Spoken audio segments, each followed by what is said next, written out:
नमस्कार, आप सभी का एक बार फिर से स्वागत है हमारे चैनल संस्कारी बेटी पे।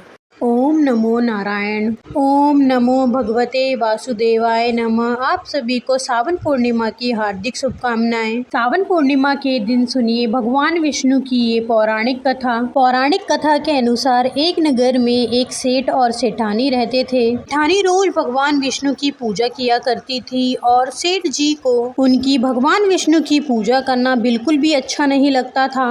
इसी बात से नाराज होकर एक दिन सेठ जी ने अपनी पत्नी को घर से निकाल दिया। घर से निकाले जाने पर सेठानी जंगल की ओर गई। सेठानी ने देखा कि 4 आदमी मिट्टी खोदने का काम कर रहे हैं। उन्हें देखकर सेठानी जी ने बोला, मुझे अपने साथ काम पर रख लो। भाइयों, मुझे अपने साथ काम पर रख लो। उसकी हालत देखकर उन लोगों ने सेठानी को नौकरी पर रख लिया, लेकिन सेठानी के मिट्टी खोदते खोदते हाथों में छाले पड़ गए और उसके बाल भी उड़ गए। उसे देखकर चारों लोग कहने लगे कि बहन, तुम किसी अच्छे घर की लगती हो, तुम किसी ऊंचे खानदान की महिला लगती हो और लगता है कि तुम्हें काम करने की आदत भी नहीं है। तब उन्होंने सेठानी से कहा कि एक काम करो, तुम यह काम करने से रहने दो, तुम हमारे घर की साफ सफाई का काम कर दिया करो, तुम हमारे लिए खाना बना दिया करो और हमारे घर का काम कर दिया करो। ऐसा कहकर वे चारों आदमी सेठानी को अपने साथ अपने घर ले चले गए और वे 4 मुट्ठी अनाज लाते और सभी बांटकर खा लेते।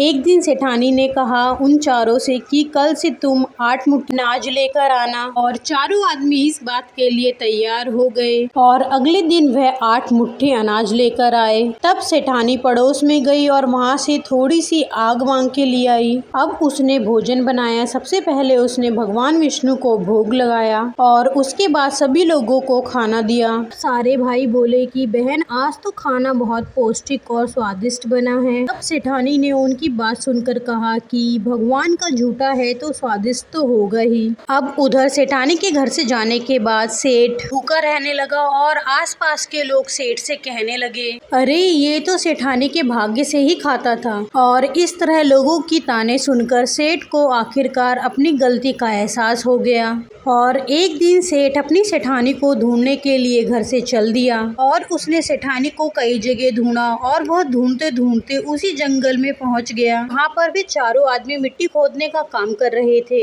सेठ ने उन्हें देखा तो सेठ ने कहा, भाइयों, मुझे भी अपने साथ काम पर रख लो। तब उन आदमियों ने सेठ को अपने साथ काम पर रख लिया, लेकिन जब सेठ मिट्टी खोदने लगा तो उसके हाथों में भी छाले पड़ गए, क्योंकि सेठ ने कभी भी अपने जीवन में इतनी मेहनत का काम नहीं किया था। सेठ की ऐसी हालत देखकर चारों आदमी बोले, भाई, तुम्हें देखकर ऐसा लगता है कि तुम्हें तो काम करने की आदत ही नहीं है। एक काम करो, तुम हमारे साथ हमारे घर चलो, तुम हमारे साथ हमारे घर में ही रहने लगना। उनकी बात सुनकर सेठ ने उन सबको धन्यवाद कहा और उन चारों आदमियों के साथ उनके घर चला गया। जैसे ही सेठ उनके घर पहुंचा तो उसने उन आदमियों के घर में अपनी पत्नी सेठानी को देखा और सेठानी को पहचान लिया, लेकिन सेठानी घूंघट में थी, इसलिए सेठानी सेठ को देख नहीं पाई। अब सेठानी ने सभी के लिए भोजन तैयार किया। हर रोज की तरह जिस तरह वह भगवान विष्णु को भोग लगाती थी, आज भी उसने सबसे पहले भगवान विष्णु को भोग लगाया और उसके बाद उसने चारों भाइयों को भोजन परोस कर दे दिया। अब जैसे ही सेठानी सेठ जी को भोजन देने लगी, तब विष्णु भगवान ने सेठानी का हाथ पकड़ लिया।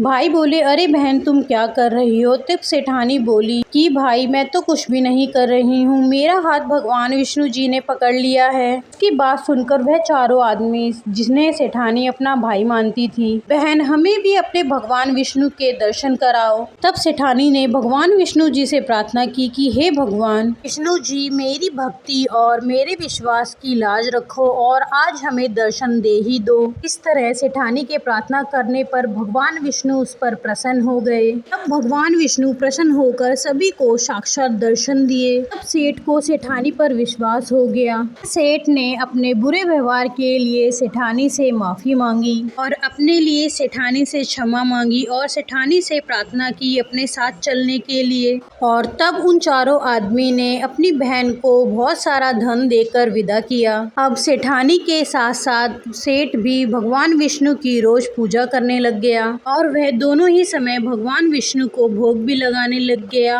और सेठानी के साथ वह भगवान विष्णु का व्रत भी रखने लग गया। और इस तरह भगवान विष्णु के आशीर्वाद से दोनों का घर धन्य धान्य से भरा रहा और घर धन्य धान्य से और सुख समृद्धि से भर गया। हे भगवान विष्णु, जिस तरीके से सेठ को सद्बुद्धि आई और सेठानी की भक्ति से उसके घर में धन्य धान्य भर गया, उसी प्रकार हम सभी के घर में भी धन्य धान्य भरा रहे और आपका आशीर्वाद सदैव बना रहे। कथा श्रवण करने वाले भक्त को भगवान सभी प्रकार की खुशियां दें। ये विष्णु कथा को श्रवण करने वाले, हुकार भरने वाले और पढ़ने वाले के घर में सुख समृद्धि और सुविधा और भक्तों के घर में खुशियां प्रदान करें। ओम नमो भगवते वासुदेवाय नमः। इस मंत्र का उच्चारण जरूर करें। ओम नमो भगवते वासुदेवाय नमः।